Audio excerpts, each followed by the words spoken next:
நம்ம ஃபர்ஸ்ட் பார்ட்ல எல்லாம் செக் பண்ணிட்டு க்ளீன் பண்ற வரைக்கும் பார்த்தோம். இப்போ இந்த போர்ஷன் பாத்தீங்கன்னா சிலிண்டர் அண்ட் பிஸ்டன் எப்படி செட் பண்றதுங்கறத பார்க்க போறோம். இப்போ நம்ம சிலிண்டர்ல இருந்து பிஸ்டன் தனியா எடுக்கிறோம். இதுல பாத்தீங்கன்னா உள்ள வந்து பிஸ்டன் பின் கொடுத்துருக்காங்க, ஒரு பக்கம் லாக் கொடுத்துருக்காங்க. அப்போ இன்னொரு பக்கம் லாக் அவங்களே போட்டிருக்கிறதுக்கான வாய்ப்புகள் இருக்கு. ஒரிஜினல் போர் பிஸ்டன் பொறுத்த வரைக்கும் பார்த்தீங்கன்னா பிஸ்டன் ரிங்ஸ் எல்லாமே செட் பண்ணி தான் வரும். இப்போ இதில் பார்த்தீங்கன்னா தெரியுது, கொஞ்சம் ஜூம், ஒரு பக்கம் பிஸ்டன் லாக், அந்த சர்க்ளிப் லாக். இப்போ நம்ம கையில் காட்டுறது போன்ற ஒரு லாக் என்ன பண்ணியிருக்காங்கன்னா ஒரு பக்கம் அவங்க போட்டுட்டாங்க, நம்ம வேலையை குறைச்சிட்டாங்க. ஸோ தட் அதை அப்படியே மாட்ட வேண்டியதான். இப்போ நம்ம என்ன பண்ண போகிறோம்னா இதை வந்து கனெக்டிங் ராடில் செட் பண்ண போகிறோம். அதற்கு முன்பு பார்த்தீங்கன்னா கவனிக்க வேண்டிய விஷயம், இந்த பிஸ்டனில் ஒரு அம்புக்குறி கொடுத்துருக்காங்க. இந்த அம்புக்குறி பார்த்தீங்கன்னா சைலன்சர் சைடு. ஒருவேளை இந்த அம்புக்குறி மறைந்து போச்சு, உங்களுக்கு இந்த அம்புக்குறி மார்க் தெரியல அப்படின்னா கூட, தெரியல அப்படின்னா கூட இங்கே பார்த்தீங்கன்னா 2 குரூவ் கொடுத்துருக்காங்க. 2 பள்ளம் இருக்குது, அரை பள்ளம். அதில் ஒன்று பெருசாகவும் ஒன்று சிறுசாகவும் இருக்குது. அப்போ இது வந்து பார்த்தீங்கன்னா இன்லெட் வால்வு, பெரிய வால்வு வரக்கூடிய சைடு. அப்போ இதை வந்து நீங்கள் கார்புரேட்டர் சைடு வச்சு மாட்டணும். அப்போ இந்த சின்ன பகுதி பார்த்தீங்கன்னா சைலன்சர் சைடு வச்சு மாட்டணும். இப்போ நம்ம மாட்டுறதை செக் பண்ணி பார்க்க போகிறோம்.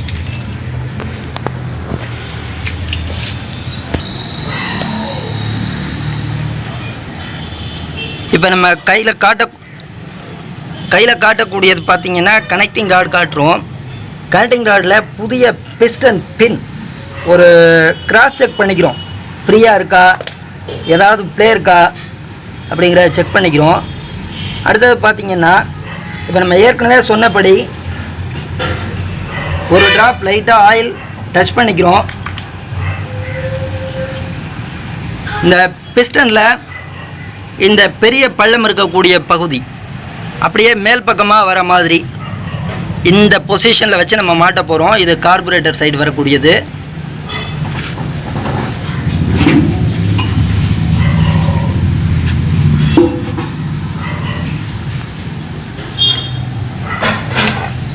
இது தட்டுவதற்கெல்லாம் தேவையில்லை, ஜென்டலாக ஒரு கட்டிங் லேயர் போட்டு ஷேக் பண்ணிங்கனாலே உள்ளே போயிடும்.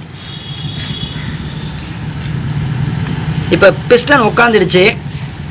அடுத்தது நம்ம இந்த பிஸ்டனுக்கான லாக் போடணும். லைட்டிங் கீழே பார்த்தா தெரியுமா, கீழே நான் சர்க்ளைப் காட்டுறோம். இந்த சர்க்ளைப்பை அதற்குள்ள குரூவில் லாக் பண்ணிவிட்டு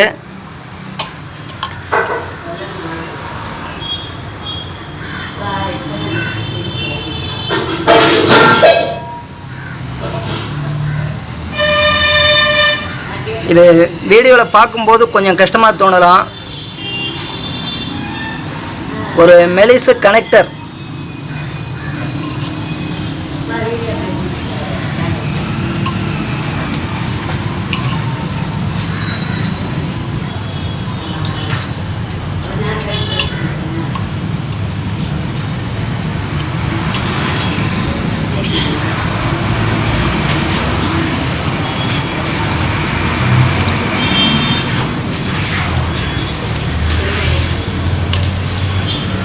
அது போயிட்டு இப்போ அதோடைய இடத்துல உட்காந்துடுச்சு. வீடியோவில் இந்த அளவு தான் நம்ம துல்லியமாக காட்ட முடியும்.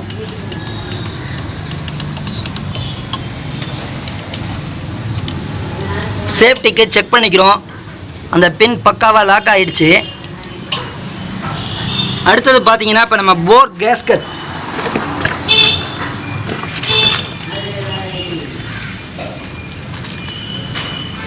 ஸோ இப்போ வழக்கமாக நான் சொல்லக்கூடிய விஷயந்தான், இந்த கேஸ்கட்டில் வந்து நிறைய பேஸ்டெல்லாம் போட்டு இந்த ஆயில் பேசேஜ் பார்த்தீங்கன்னா இங்கே கொடுத்துருக்காங்க. இந்த ஆயில் பேசேஜ் எல்லாம் வந்து க்ளோஸ் ஆகி ஆயில் ஏறாமல் கஷ்டப்படக்கூடாது. அதனால் இந்த பேக்கிங் பொறுத்த வரைக்கும் ஜென்டலாக லைட்டாக க்ரீஸ் மட்டும் லைட்டாக அப்ளை பண்ணிக்க வேண்டியதுதான். கையில் இப்போ க்ரீஸ் காட்டுறோம்.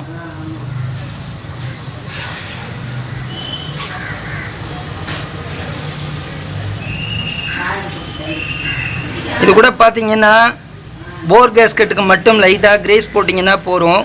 ஹெட் கேஸ்கெட் பொறுத்த வரைக்கும் இதில் எதுவுமே தேவையில்லை. பார்த்தீங்கன்னா இப்போ அப்படியே அதனுடைய பொசிஷன் டைமிங் செயின் வெளில எடுத்துடுறோம். கொஞ்சம் கவனமாக மாட்டணும், இல்லைனா பேக்கிங் கிழிஞ்சு போயிடும்.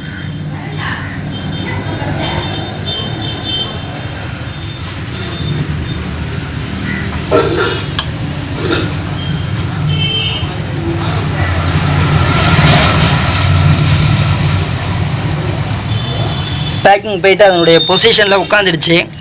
அடுத்தது இப்போ நம்ம சிலிண்டர் இறக்க போகிறோம்.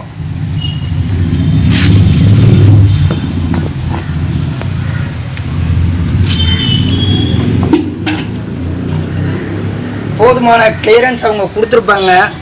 நம்ம நிறைய ஆயிலெலாம் போட தேவையில்லை. ஒரு 1 or 2 drops இந்த பிஸ்டன் இன்செர்ட் ஆகக்கூடிய பேசேஜில் ஒரு 1 or 2 drops ஆயில் போட்டுட்டு இந்த போர் சிலிண்டர் பார்த்தீங்கன்னா இந்த பொசிஷனில் வரும். டைமிங் செயின் டென்ஷனர் பார்த்தீங்கன்னா இந்த பகுதியில் வரும். இப்போ நம்ம அந்த போரை அப்படியே இன்செர்ட் பண்ண வேண்டியதான். அதுக்கு முன்பு ஒரு கவனிக்க வேண்டிய விஷயம் பார்த்தீங்கன்னா, நம்ம நிறையா வண்டிகளில் சொல்லியிருக்கோம், இந்த சிலிண்டர் ஹெட்டு எல்லாத்தையுமே சென்டர் பண்ணுறதுக்கு அதனுடைய பொசிஷன் மாறாமல் இருக்கிறதுக்கு டபுள் பின் வச்சுருக்காங்க. இந்த டபுள் பின்னெல்லாம் அதனுடைய பொசிஷனில் கரெக்டாக இருக்கா செக் பண்ணிக்கிறோம். இதில் பார்த்தீங்கன்னா மேலே ஒரு பின், அதே போல் கீழே ஒரு பின் இருக்குது. இரண்டு பின்னுமே இருக்குதுல்ல. சிலிண்டர் மாட்டுறதுக்கு ரெடியாக இருக்குது. இப்போ நம்ம சிலிண்டர் தூக்கி ஏற்றுறோம்.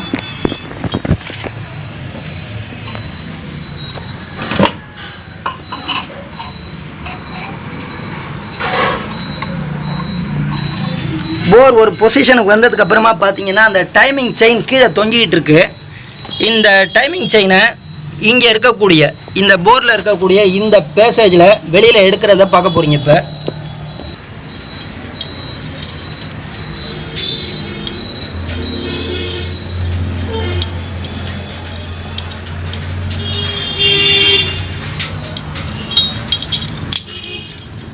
அதே போல் அந்த chain guide, timing chain guide, இந்த கைடையும் நம்ம போருக்குள்ளே விட்டு உள்பக்கமாக எடுத்து விட்டுறோம். எடுத்து விட்டுட்டு இப்போ இந்த புது பிஸ்டன் வந்து பிராண்டட் புது பிஸ்டன் வந்து கம்பெனி பிஸ்டன் போதுமான கிளியரன்ஸ் கொடுத்துருக்காங்க. நீங்கள் உங்களை எந்த ஸ்ட்ரைக்குமே பண்ணாமல் உள்ளே போகிறது உங்களுக்கு தெரியுது.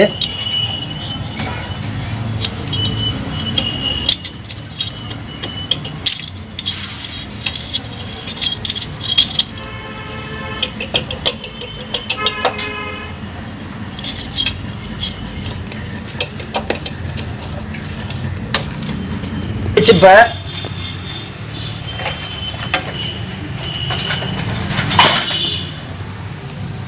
ஒரு ஜென்டிலாக ஒரு உட்டன் மரக்கட்டை தான்.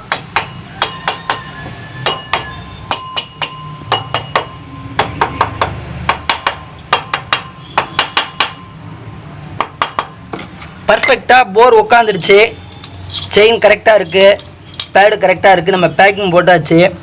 பிஸ்டன் நம்ம சொன்னபடியே பார்த்தீங்கன்னா இந்த பெரிய குரூப், பெரிய வால்வு இருக்கக்கூடிய பகுதி மேல் பக்கமும், அம்புக்குறி சின்ன வால்வு எக்ஸாஸ்ட் வால்வு இருக்கக்கூடிய பகுதி கீழ்ப்பக்கமாக வச்சு மாட்டியிருக்கிறத பார்க்க முடியுது. அடுத்து நம்ம என்ஜின் ஹெட் மாட்ட போகிறோம்.